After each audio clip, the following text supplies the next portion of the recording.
ደግሞ አይገባትም እንዴ? እንዴት አድርጌ ባስረዳት ነው የሚገባት? ምን ሆና ነው ሙጭ የሆነች ብቻ?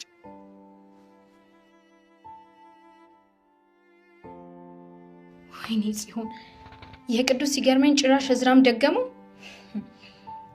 መጫወቻቸው አደረጉኝ አይደለም? ተው በእናትህ እንደቆቀው። ሰላም እንዴት ናችሁ? የኖላዊት ዩቲዩብ ቻናል ቤተሰቦቼ ሁላችሁንም ሰላም ያልኩኝ እንኳን ደህና መጣችሁ። ለዚህ ቻናል አዲስ ከሆናችሁ ሰብስክራይብ፣ ላይክ በማድረግ ቤተሰብ ሁኑ። ነባር ቤተሰቦቼ እንደተለመደው ላይክ እና ሼር እያደረጋችሁ እንዲሁም ሀሳብ አስተያየታችሁን በኮሜንት ሴክሽን ላይ አስቀምጡልኝ። ስለምታበረታቱኝ ከጎኔ ስለሆናችሁ ከልብ ነው የማመሰግነው። በዛሬው ጀላችሁ የመጣሁት ተወዳጁ የኖላዊ ድራማ በክፍል 130 ይሆናል ማለት ነው። በዚህ ክፍል እንግዲህ የተለያዩ ብዙ ነገሮች የምናይበት የምንማማርበት ቁም ነገር የምናስተውልበት ይሆናል ማለት ነው። ዘና ፈታ እያላችሁ አብራችሁን ቆዩ። እስከ መጨረሻው ድረስ ስለምትከታተሉኝ ከልብ አመሰግናለሁኝ። በዛሬው ክፍላችን እንግዲህ አዝናኝና ቁም ነገሩ ሀናና እርግብ ፊት ለፊት በመፋጠጣቸው ያሳዩት ትዕይንት በጣም ለየት የሚል ነበረ። ይህም እንግዲህ ለሀና እንዳየቻት እርግብን በጣም ተናዳ ነበረ። በጣም ማለት ነው። ስታያትም አላመነችም ነበረ። እናቷን ወይዘሮ ሜላትን ለመጠየቅ በምትሄድበት ሰዓት እርግብ ከወይዘሮ ሜላት ጋር ብቅ ስትል ሀና ድርቅ ብላ እርግብ ብላ ስትጮህ ቆይ እንዴት አታፍሪም? ጭራሽ እዚህ ምን ታረጊያለሽ? ስትላተኝ አዎ እዚህ ነው ያለችው ትልና ልክ ልኳን ትነግራታለች። አንቺ እኮ ያደረግሽው ነገር ሁሉ ቀላል ነው አይደለ? የኔን ህይወት ሲኦል አድርግሽዋል ትላታለች ሀና። በምላሹም እርግብም እንግዲህ ሀና አጥፍቻለሁ አውቃለሁ፣ ነገር ግን ደግሞ እኔም ቢሆን ወደዛ ቤት መምጣቴ ላንቺ ጥሩ አጋጣሚ እንጂ የዚህን ያክል የጎዳሁሽ አይደለም። ምንም ቢሆንም እኮ ቤተሰቦችሽን አገናኝችሻለሁ። እኔ እዛ ቤት እስከመጣሁበት ድረስ አንቺ ምንም ቤተሰቦችሽን አታውቂም ነበረ። ስለዚህ ይሄ ደግሞ ምርጥ አጋጣሚ ነው ላንቺ። እኔ ወደዛ ቤት ባልመጣ ኑሮ እንኳን የአንቺ ቤተሰቦች መቼም ቢሆን አታውቂያቸው ነበር ስትል ትናገራለች። ይሄ ውለታ መሆኑ ነው። ያደረግሽው ነገር ቀላል ነው አይደለ ላንቺ ስላታለች። ምንም ቢሆንም እውነት አላት እርግብም እስከ 16 ዓመት ድረስ ምንም ነገር ቤተሰቦቿ ምንም ሳያገኙ ሀናም ከደሴ ወደ አዲስ አበባ ከአዲስ አበባም ወደ ወይዘሮ ሜላት ቤት እስከገባችበት ዕለት ምንም ነገር አይተዋወቁም ነበረ። ያው እንግዲህ ወይዘሮ ባዩሽ እሷ ያመጣችውና ያስተዋለችው ነገር ቢኖር ሀና ልጇ እንደሆነች ስታቅ ነበር እርግብን ወደ ሜላት ቤት ይዛት የመጣችው ማለት ነው። ለዚህ ደግሞ ምርጥ ባለውለታ ናት እርግብዬ አስባለሁ ማለት ነው። ምክንያቱም እናትና ልጅ በቤት ሰራተኝነት እያገለገለቻት ምንም ለይታ አላወቀቻትም ነበረ። በስተመጨረሻም ሀናም እውነቱን ቢሆንም ታሪኳን ትክክለኛውን አልተናገረችም ነበረ። ለዚህ ምክንያት የሆነቻትም እርግብ ናት ማለት ነው። ከዛም እንግዲህ ወይዘሮ ሜላት በቃሽ ይበቃችኋል ተባብለው እርግብንና ሀናን ካለያየች በኋላ እኔን ልታስወጣኝ መረጃ አለኝ ትላለች። እውነት ይሁን ውሸት ግን ማረጋገጥ እፈልጋለሁ ስትል ለሀና ትነግራታለች። ቆይ ምን አይነት መረጃ ቢኖራት ነው ስትል መረጃው ምን እንደሆነ አላውቅም፣ ነገር ግን ደግሞ በምላሹ እሷም ይዣት እንድወጣ ትፈልጋለች ስትል እንዴት እማዬ ይህንን ነገር ራስሽ መውጣት አትችይ እንዴት እሷን ልታገሽ ትችያለች ስትላትኝ ይህን ነገር እኔ አላውቅም፣ ነገር ግን ደግሞ እውነታ ያላት ይመስለኛል። ስለዚህ የማጣራ ይሆናል እና አንቺ ምንም ነገር አታስቢ ስትል ሜላት ሀናን ትመልሳታለች ማለት ነው። ከዛም እንግዲህ ሀናም ጠያቂ መስላ ሜላትን ትታ እርግብን ታስጠራታለች ማለት ነው። እርግብን ስታስጠራት እርግብም ጠያቂ ያለች ተብላ ስትሄድ እንደ አጋጣሚ ሀና ነበር ያገኘቻት ማለት ነው። እዚህ ጋር እንደምታዩት ማለት ነው።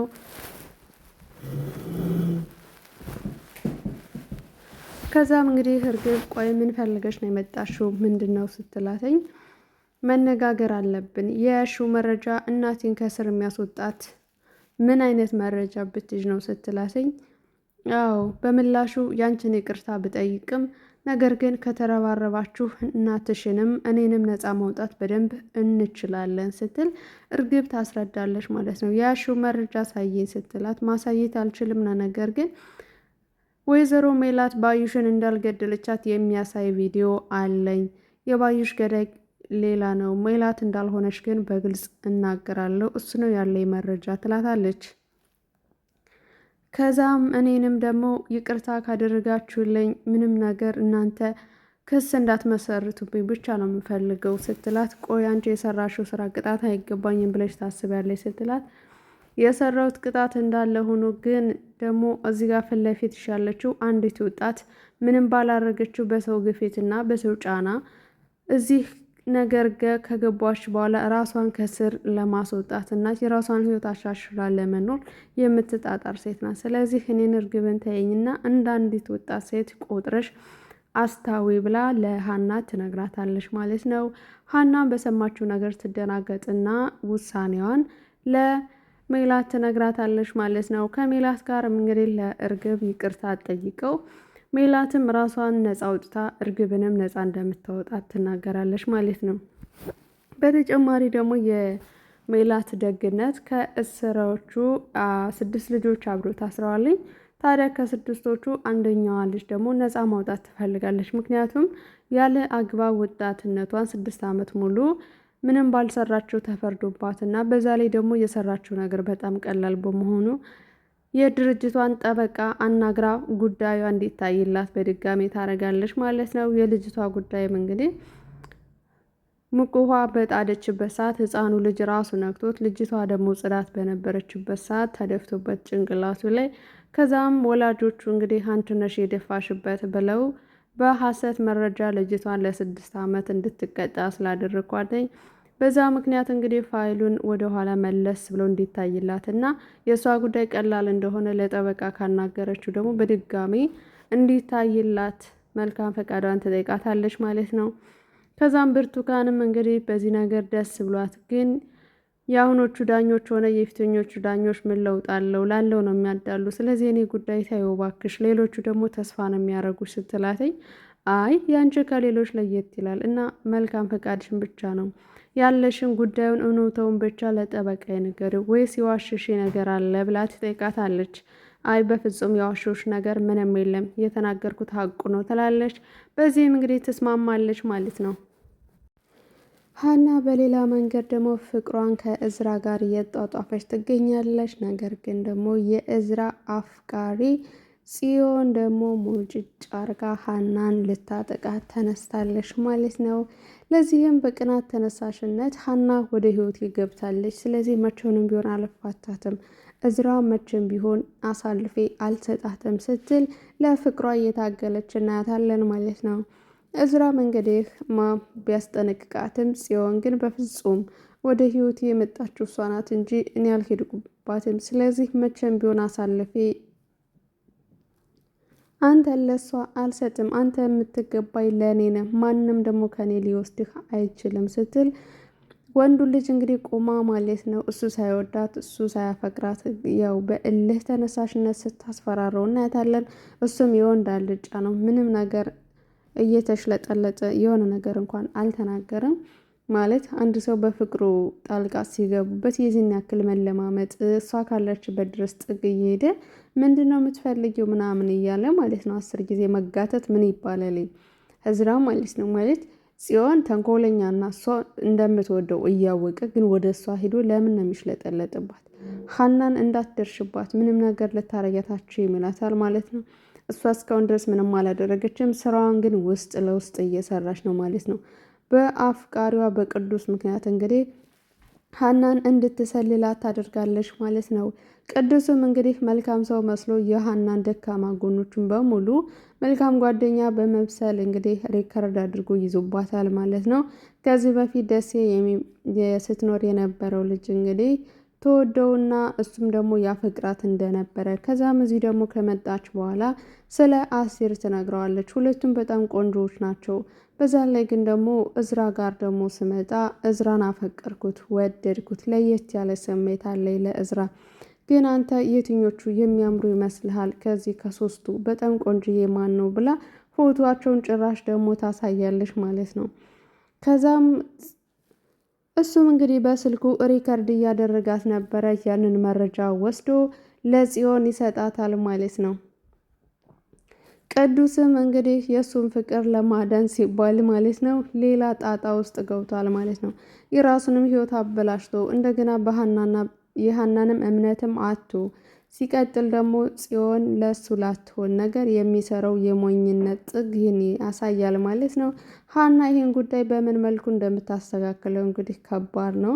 የምትወደውንም እንግዲህ ታጠዋለች እዝራ ነው ማለት ነው። ያው አሲርም ትቷት ሂዷል ማለት ነው። እንደገና ደግሞ ከደሴ ተወዶ የነበረው ልጅም እሱም እንግዲህ ባለበት ሆኗል ማለት ነው። ሀና በዚህ ውጥንቅጥ ውስጥ ትገኛለች ማለት ነው። አፏን ሰብሰብ አድርጋ ህይወቷ መቀጠል ስትችል ሁሉን ነገር በግልጽ የምታወራበት ነገር እየጎዳት ይመጣል ማለት ነው። እንግዲህ የስልባቦት የወንድ አልጫ የሴት ተላላኪ ደግሞ ስራውን ሰርቷል ማለት ነው። አንደኛ ለሱ ላትሆን ነገር ለምንስ ማጣራት እንደፈለገች እንኳን በግልጽ ሳትነግረው እዝራን እንደምትወደው እያወቀ እሱን እንደማትወደው እያወቀ ጉንጩን ስለተሳመ ብቻ ይህን ካደረክልኝ ወንድ ነህ፣ ይህን ካላደረክልኝ ግን መቼም አታገኘኝም እያለች ጽዮን እንግዲህ በቅዱሴ ላይ ስታሾፍበት እናያታለን ማለት ነው። የወንድ ልጅ ግፍም ደግሞ በጣም ከባድ ነው፣ ከባድ ነው፣ ከባድ ነው። ቢሆንም ግን ለጊዜው ደግሞ ሀናን ስትጎዳት እናያታለን ማለት ነው። በሌላ በኩል መለስ ስንልላችሁ በቀጣይ ክፍል ይዘንላችሁ የምንመጣ ይሆናል ማለት ነው። ማለት ያመጣላችኋለሁ። እዚህ ቻናል አዲስ ከሆናችሁ ሰብስክራይብ፣ ላይክ በማድረግ ቤተሰብ ሁኑ። ስለምትከታተሉኝና ስለምታበረታቱኝ ከልብ አመሰግናለሁ። ይህ ተወዳጁ የኖላዊ ድራማ በክፍል 130 እያዝናና ቁም ነገር እያስጨበጠ መጥቷል ማለት ነው። ከዚህ ድራማ ላይ እንግዲህ የመጀመሪያው የምንማርበት ነገር ቤተሰብ ፍቅር አለ። ሁለት ደግሞ ጓደኞቻችን የትኞቹ እንደሆኑ መርጠን ማወቅ አለብን። ሆድ ያባውን ብቅል ያወጣዋል እንዲባለው እንግዲህ ሁሉን ነገር መለፍለፍ መተንፈስ ጥሩ እንዳልሆነ ማወቅና መረዳት አለብን ማለት ነው። ሀና የገንዛ ህይወቷን በገንዛ ምላሷ እዚህ ነገር ሁሉ እየገባችና ራሷን ደግሞ ችግር ውስጥ እየጣለች እናያታለን ማለት ነው። ለዚህ ደግሞ ለወንድሟም ቢሆንም ስለ እዝራ ፍቅር በጣም ነው ፍቅሩን የሚገልጽልኝ። የፍቅሩ አገላለጽ በጣም ይለያለኝ። እኔ እኮ የፍቅሩን መንገድ እንዴት እንደሚገልጸው እያለች ለወንድሟ ለምናሴ ስትነግረው ምናሴም ላንቺ እኔ በጣም ደስ ብሎኛል፣ ነገር ግን ደግሞ መጠንቀቅ አለብሽ፣ ምናልባት ይህ ስሜትሽ ሊሆን ይችላል እና ራሽን አዳምጪ እያለ እንግዲህ እሱም ስለ ፍቅር ጥልቅ ያለ እውቀት ባይኖረውም የወንድምነቱ እንግዲህ ምክር እየለገሳት ነው። ከሱ ጋር ሲሆን በቃ ልጅነቴ፣ ነፃነቴ፣ ሁሉ ነገሬ ደስ ይለኛል። ሌላ ሀናም ነው ሆኖ አላቅም ወንድሜ፣ እንደዚህ ስልኮ ተረጋግቼ ነው እየነገርኩ ያላት እንጂ በስሜት ውስጥ ሆኜ አይደለም ትለዋለች። ምናሴ ግን አስቀድሞ እየመከራት ነበረ። ሀና ግን መስሜ ጥጥ ነው ብላ እንግዲህ ከእዝራ ጋር ያላትን ነገር ለመቀጠል ወስና እናያታለን። ከጀርባዋ ግን ደግሞ ምን እንዳደረገች እና ምን እንደተጠነሰሰባት መቼም ቢሆን አታውቅም። ለዚህም ደግሞ ቅዱሴ የሚባለው ፍቅር ቅናት ሲጨመርበት ደስ ይላል ብሎኛል እዝራ ሲላት በጣም ደንግጣ ነበር ማለት ነው። እና መቼም ቢሆንም አስንቃ የሆነች እንዴት መሰላችሁ ሁሉን ነገር ሰዎችን ታምናለች። የሰዎችን ችግር ካልቀረፍኩ ትላለች። የራሷን ደግሞ ሚስጥር ምንም ሳትደብቅ ላመነችው ሰው ትናገራለች ማለት ነው። ይህ ደግሞ በጣም ከባድ ነው። ያ ሰው ስለምን ይጠይቀኛል? ለምንስ የኔን ታሪክ ማወቅ አለበት? ለምንስ ፈለገ ብላ እንኳን ራሷን ቼክ አርጋ እስካሁን ድረስ አልመረመረችም ማለት ነው። በጣም የሚያናድደው ነገር ሰዎች በእኛ ላይ መልካም የሚሆነው እዛ እንደገና እኛን ሲጎዱን የሰዎችን እምነት ለዘላለም የምናጣ ይሆናልኝ። ሀናም እንግዲህ በእርግብ ሳትማር ሌላ ጦስ ገብታለች።